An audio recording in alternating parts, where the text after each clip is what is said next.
우리나라에서 전 인구가 5천만이잖아요. 5천만 중에 책 쓴 인구가 몇이나 될까요? 그건 조사를 해서 모르겠어요. 그래요? 저는 1%도 안 나온다고 봐요. 0. 몇 프로? 뭐든지 그런 것 같아요.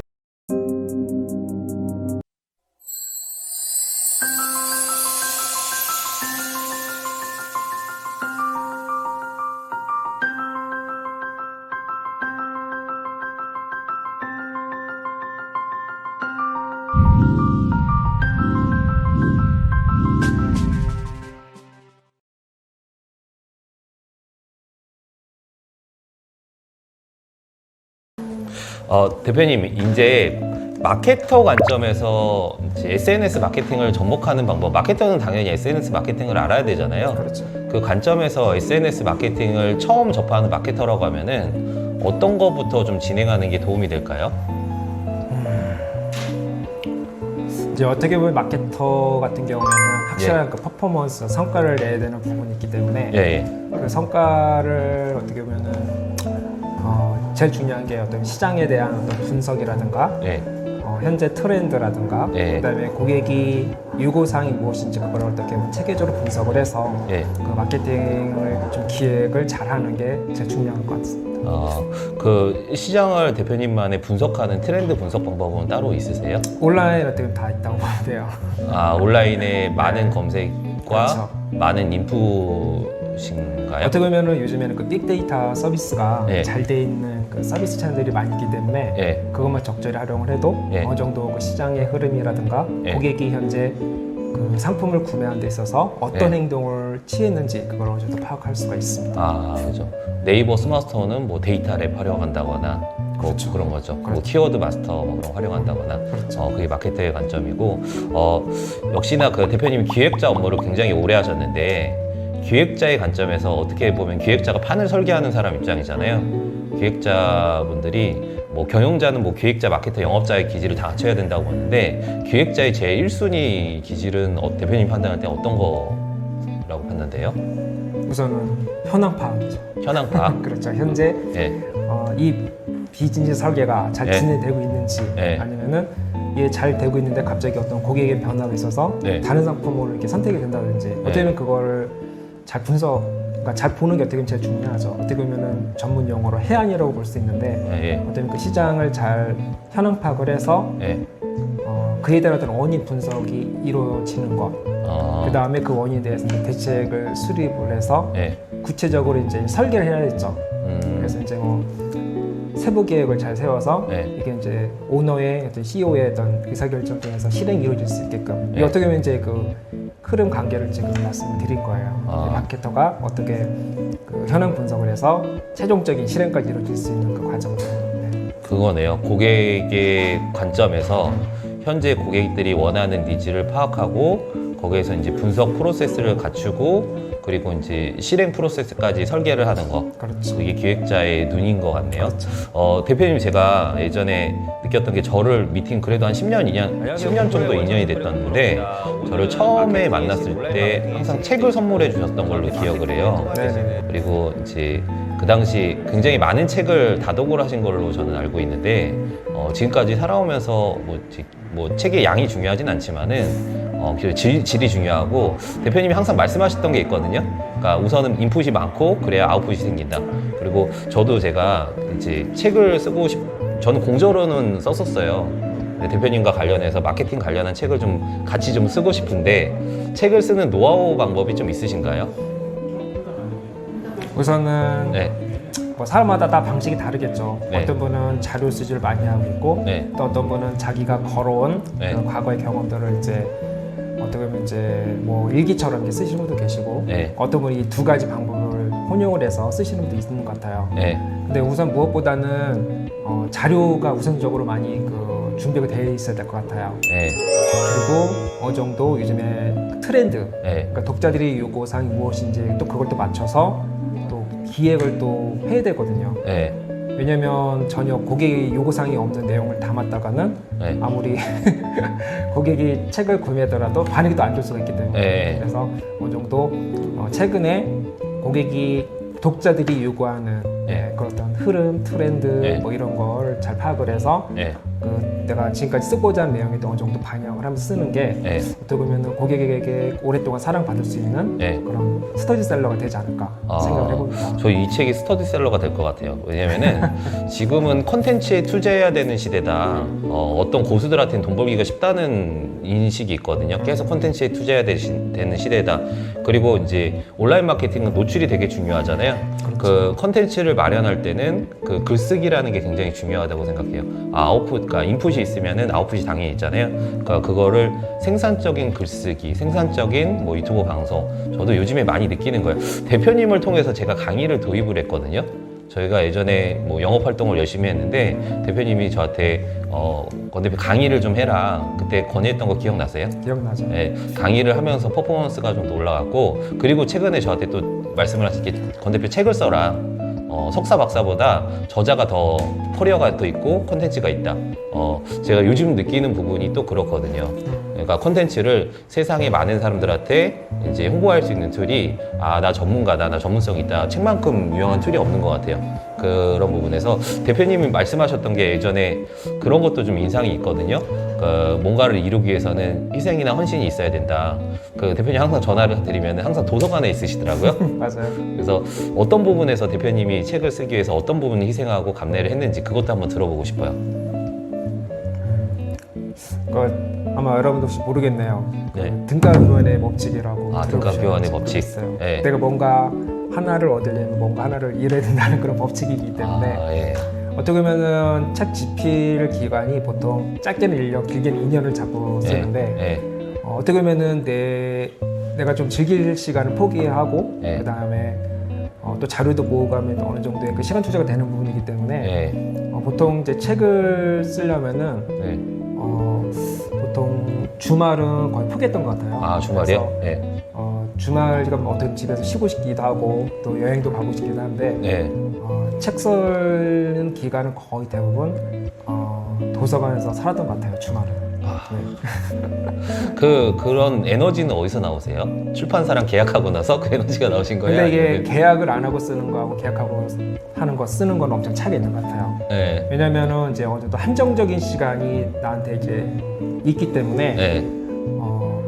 더 몰입할 수 있는 네. 그런 기회와 동기 유발이 되는 것 같아요. 근데 네. 계획 없이 쓰면은 네. 좀 나태해지는 것 같기도 하고, 네. 그다음에 내가 이게 막혔다 그러면은 네.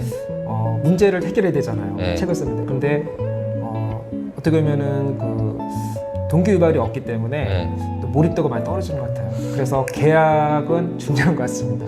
배수진을 친 거네요. 그러니까 계약을 했기 때문에 언제까지 책이 나와야 된다. 그래서 제가 예전에 지금 좀 느끼는 부분인데 예전에 몰랐거든요. 근데 저희가 보통 뭔가를 몰입해서 이루기 전까지는 어느 정도의 헌신이나 희생은 필요하다. 그래서 워라벨이라는 용어가 저희가 대기업의 회장님들 공통적으로 말씀하시는 게 워라벨이 저희가 보통 뭐 1년 주기, 3개월 주기가 아니라 그분들은 3년, 5년 주기라고 하시더라고요. 그래서 제가 요즘 유튜버 채널 성장하려고 좀 일요일 없이 좀 집중하고 있거든요. 특히나 일요일에 몰입이 잘 돼요. 그래서 그런 부분에서 어느 정도 성과를 이루는 분들은 그 이면에 분명히 희생이나 헌신이 있었다. 성공자들은 그걸 알 필요가 있을 것 같아요. 사람들은 모든 결론만 보잖아요. 그렇죠. 예, 이 책을 위해서 대표님이 일요일을 한 1, 2년 동안 없이 달리신 거예요? 토요일하고 일요일? 그렇죠. 뭐 평일도 네. 학교에 있다고 보면 돼요. 평일도 항상 그쵸. 항상 그 도서관에서 남들 놀 때 놀고 싶고 즐길 때 즐기고 싶고 그런 시간을 포기하면서까지 이렇게 처음에 책 내신 분들은 이런 말씀하시더라고요. 아이를 낳는 상고의 고통이 있다. 근데 지금 그래도 5권 정도의 책을 내셨잖아요. 네네. 5권 정도 내시면 좀 쉬워지지 않아요?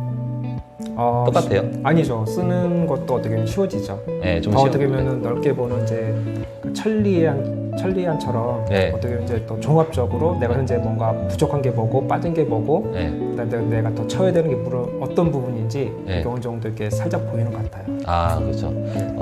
대표님이 지금 책을 5권 쓰셨는데 향후에 또 이제 지식 생산자잖아요. 저희가 또 목표가 또 있으실 것 같아요. 네, 저는 대표님한테 간절히 좀 원하는 게 그냥 1년에 한 권씩 그리고 1년에 한 권씩 그러면은 저희 인생 길게 볼 필요도 있잖아요. 그런데 네. 포기하는 게 너무 많아요. 아, 포기하는 게 많아요? 네. 어느 정도 인생을 즐기면서 네. 그걸 책에 담아야지 너무 다작을 하게 되면 네. 좀 뭔가 내가 놓쳤던 부분들이 좀 많이 있을 것 같아요. 아, 그래요? 인생에. 네. 제가 유튜버 영상은 진짜 평생 찍어야 되겠다는 생각이 드는데 하면서 조금씩 뭐 콘텐츠나 영상 편집이라는 게 조금씩 발전하는 게 제 눈에 보이더라고요. 그래서 셀프로 했기 때문에 혹시 책을 아무래도 전문가분 도움받고 쓰는 게 제일 낫겠지만은 만약에 내가 책 쓰고 싶다 그런 분들한테 조언을 주고 싶은 거는 첫 번째 희생 헌신이고 두 번째는 어떤 부분이 좀 디테일한 부분이 좀 있으신가요? 우선 글쓰기 연습이죠. 글쓰기 연습이요? 네. 네, 글쓰기 연습 그게 갖춰졌다 그러시면은 뭐 프로세스를 좀 더 디테일하게 대표님이 처음 책을 썼을 때 우선은 네. 그 책이 네, 제 생각에는 어느 정도 50% 이상이 준비가 돼야 되거든요. 네, 근데 콘텐츠가. 그 네. 50%라는 거는 목차입니다. 아 목차 네. 네. 그러니까 제가 제일 중요시 여기고 시간 투자를 제일 많이 했던 부분이 네. 목차 부분이에요. 아 목차 뼈대네요. 그렇죠. 어느 정도 네. 목차가 구성이 되면은 네. 그 목차에 필요한 내용이 무엇이고 내가 준비해야 될 게 무엇이고 네. 내가 어떤 내용을 담아야 되고 네. 최근에 어떤 트렌드 네. 고객들이 원하는 독자들이 원하는 건 무엇인가를 찾을 수 있기 때문에 네. 그래서 목차 구성이 제대로 구성이 됐다 그러면 저는 어제 책 쓰기에 50%는 준비가 됐다고 저는 생각을 해요. 아 목차를 하고 거기 이제 살을 입히는 거네요. 그렇죠. 살을 입히고 컨텐츠가 어느 정도 준비를 했다. 그러면 출판사에 제안을 하는 건가요? 그렇죠. 어느 정도 한두 장 정도의 기획사는 작성이 돼야 돼요. 아 그래요? 대표님은 처음에 그럼 거꾸로 출판사에서 제안이 들어왔다고 했는데 대부분. 네. 근데 그것도 여행력을 갖췄기 때문에 강의도 하시고 온라인에 채널도 갖추고 또 광고 대행사도 오래 하셨기 때문에 그렇죠? 우선은 제일 효과를 봤던 그 채널은 블로그입니다. 아 블로그요? 네. 블로그도 역시나 매일 쓰시죠? 요즘에는 너무 바빠서 네. 못 쓰고 있는데 네. 책 쓰기 전에는 거의 뭐 일주일에 두세 개 정도 계속 올렸죠. 아 그죠. 대표님이 저한테 조언했던 게 뭘 하더라도 매일 해라. 그게 저는 뭐 컨텐츠도 블로그 처음에 티스토리 블로그 알려주셨을 때도 매일 해라. 그러니까 매일 하는 꾸준한 영역이 굉장히 중요한 것 같아요. 그래서 습관이 그 사람의 인생이라고 표현을 하는 것 같은데 우리나라에서 전 인구가 5천만이잖아요. 5천만 중에 책 쓴 인구가 몇이나 될까요? 그건 조사를 해서 모르겠어요. 그래요? 저는 1%도 안 나온다고 봐요. 0. 몇 프로? 뭐든지 그런 것 같아요. 돈을 벌기 위해서는 소수자 관점에서, 생산자 관점에서, 그죠? 그 유튜버도 똑같다는 생각이 들거든요. 유튜버 필요성도 있지만은 자신의 얼굴을 까든 안 까든 실제로 방송하는 분들이 필요성을 아는 분들이 5천만 인구 중에 10% 중에서 실제 방송하는 거는 1%도 안 나온다고 그래요. 그 1%들만의 싸움이라는 생각이 들거든요. 역시나 대표님이 이 책이 플랜스페이스에서 이제 책이 그 원활하게 유통되는 거 하나의 이제 제가 유튜버 팔로워가 그렇게 많지는 않지만은 향후에 또 많이 팔려 나갈 수 있는 그런 결국은 콘텐츠잖아요. 그렇죠. 이 콘텐츠가 제가 이제 좀 봤거든요. 보니까 A부터 Z까지 되게 디테일하게 써 있어요. 그러니까 유튜브 방송 같은 경우는 이렇게 디테일하게 할 수가 없잖아요. 전체 그림을 그려드리면은 여기는 뼈대부터 살까지 있는 영상 이렇게 뭐 책이니까 모든 콘텐츠의 본질 뭐 깊은 통찰력은 저는 책에서부터 나온다고 생각이 들어요. 그런 부분에서 많이 사랑해 주셨으면 하는 책인 것 같아요. 그렇죠? 한 달 됐어요? 그렇죠. 한 달. 한 달이요? 아니 아직 한 달 안 됐죠. 한달안 지난달 26일에 나왔으니까. 되게 따끈따끈한 책이네요. 이 중에서 스마트스토어 관련한 강의를 하시잖아요. 네. 향후에 또 관련하는 분야가 또 있으세요? 근데 문학도 그건 어떻게 보면은 인생 관련된 부분일 것 같아요. 인생 뭐 네, 그것도 우선은 하나요. 네. 뭐 스마트라든가 어떤 메시지 마케팅 이런 부분으로 해서 어느 정도 성공하신 분들에게 어떻게 보면은 그분들만의 또 다른 어떤 또 인생을 목표로 설계해 줄 수 있는 네. 그런 책을 좀 쓰고 싶어요. 그러니까 그 이제 기술적인 책이 아니라 그렇죠. 인생 절반에 가는 멘토로서 그런 그렇죠. 책인가요? 네. 어떻게 보면 이제 삶의 감정도 담겨 있고 네. 내가 이 길을 걸어오면서 느꼈던 네. 주로 이제 경험담 이런 쪽이죠. 그리고 여행도 좋아하시지 않으세요? 좋아하죠. 네, SNS, 그 인스타그램 제가 아이디 여기 띄워드릴게요. 아이디 띄워드리면은 인스타그램 딱 그 장조인 대표님 인스타그램 보면은 여행을 많이 돌아다니고 여행을 하는 걸 즐기세요. 그러니까 그 혼자 여행도 좀 하시는 것 같은데 많이 다니죠. 그거 뭐라고 하죠? 그 야외 텐트 짓는 거? 캠핑? 아 캠핑. 네. 캠핑도 좋아하시죠? 네. 저랑 캠핑 한번 가야죠. 조만간 갈 거예요. 조만간 갈 거예요? 아니 근데 가을에 갔어야 되는데 지금 추울 것 같은데 겨울 캠핑의 매력이 뭐예요? 이게 약간 사적인 질문 빠졌는데 겨울은 어떻게 보면은 추위와 극복을 하면서 하루를 보내는 거기 때문에 그게 돌아가지 않을까요? 그 캠핑하고 나서 어차피 그 겨울에 맞춤형 또 그 캠핑 장비가 있기 때문에 네. 따뜻하게 또 보낼 수 있어요. 네, 아 그러시구나. 그리고 장조인 대표님이 또 인맥킹이에요, 인맥왕. 그 굉장히 그 강의도 하시고 책도 쓰시고 많은 분들을 만나기 때문에 휴대폰에 저장된 인원들이 모두 10,000명, 20,000명 될 것 같은데 맞죠? 그렇죠, 대부분. 네, 그렇죠. 인맥적 모든 성공자들이 제가 생각할 때는 처음에는 많은 인맥인 것 같아요. 그러니까 10,000명, 20,000명 주변에 많은 성공자들 보면 항상 그런 거 많이 느끼게 되더라고요. 그리고 끊어서 할까요? 이제 마지막 3부에 만나요.